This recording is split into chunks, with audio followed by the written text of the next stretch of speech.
Penjabat Bupati Kota Waringin Barat Budi Santosa menegaskan menulis dan berhitung adalah hal yang dilarang saat penerimaan murid baru sekolah dasar.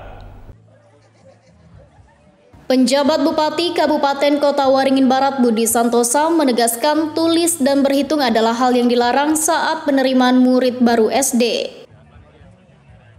Hal tersebut disampaikan oleh PJ Bupati saat melepas kegiatan Jalan Sehat Bersama Forkopimda dan Bunda PAUD atau Pendidikan Anak Usia Dini Kota Waringin Barat di kawasan Taman Kota Manis Pangkalan Bun pada Minggu 23 Juni 2024.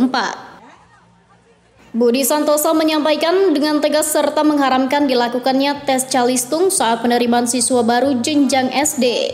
Mohon dukungan semua pihak, gerakan ini perlu kita dukung bersama-sama. Karena anak-anak inilah generasi masa depan Kabupaten Kobar. Pengajaran calistung adalah kewajiban SD bukan PAUD. Karena itu anak yang akan masuk sekolah tidak boleh dituntut sudah menguasai calistung.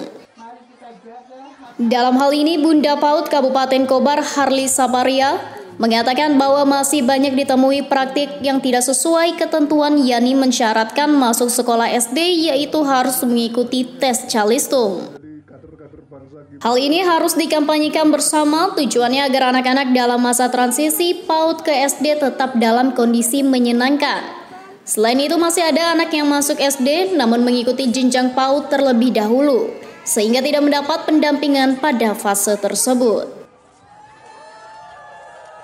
Perlu ada perubahan perilaku berbagai pihak yang terlibat dalam penguatan transisi anak dari PAUD ke SD.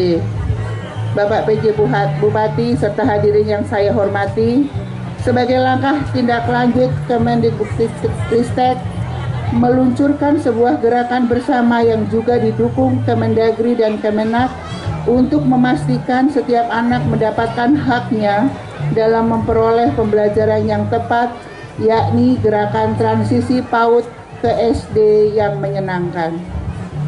Gerakan transisi PAUD ke SD yang menyenangkan sangat penting untuk mengubah miskonsepsi di lapangan melalui aturan larangan tes calistung pada proses penerimaan peserta didik di pendidikan dasar setara dengan SD atau MI, menerapkan masa perkenalan bagi peserta didik baru selama 2 minggu pertama mereka masuk sekolah, dan menerapkan pembelajaran yang membangun kemampuan fondasi anak sebagai suatu proses bertahap dan berkelanjutan yang dibangun sejak PAUD hingga SD, kelas awal atau kelas 1 dan kelas 2.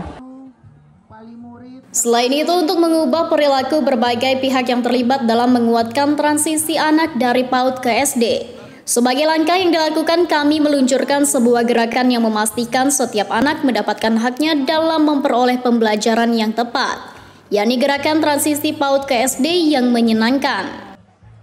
Gerakan ini dinilai sangat penting untuk mengubah konsepsi di lapangan, melalui aturan larangan calistung pada proses penerimaan peserta didik pendidikan dasar setara dengan SD atau MI. Muhammad Iksan, SBTV.